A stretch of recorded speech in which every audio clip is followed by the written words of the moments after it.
Bien dire que ce virus n'aime pas l'art de vivre à la française.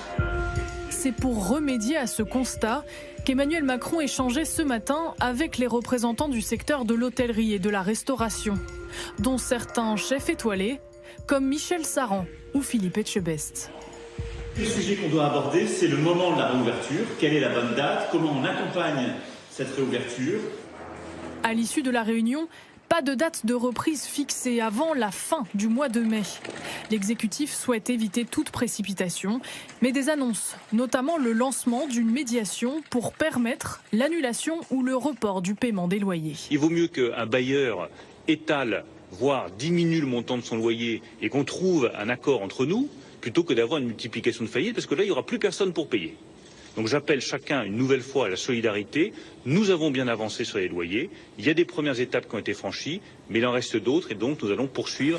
On parle du 15 juin, on verra. Mais par contre, s'il y a une date, elle doit être ferme et définitive. Toute entreprise, un restaurant, n'importe quelle entreprise a besoin de visibilité. Après, il faut les conditions de la reprise, conditions sanitaires. Est-ce qu'on porte un masque? Est-ce qu'on n'en porte pas? Comment on organise la salle? Comment on organise la cuisine? Quel espace entre les tables? Est-ce qu'on va imposer 1 mètre, 1,50 m plus? Voilà. Est-ce que les horaires d'ouverture vont changer? Est-ce qu'on fait que le midi ou midi et soir? Et puis troisièmement, il faudra des vraies mesures de soutien spécifiques à ce secteur. On connaît toute la panoplie d'aides très efficaces mises en place. Il en faudra plus, des vraies annulations de plusieurs mois de prélèvements obligatoires et peut-être même des recapitalisations de certaines maisons. Quel est du mètre ou du mètre 50? Ça veut dire qu'on divise les couverts par 2. Si on divise les couverts par 2, on sait d'ores et déjà que des dizaines de milliers de restaurants tourneront à perte, donc disparaîtront. Et ce 1 sur 2, dans tous les endroits où on assoit des gens, que ce soit transport ou les spectacles, eh bien ça va mettre des filières.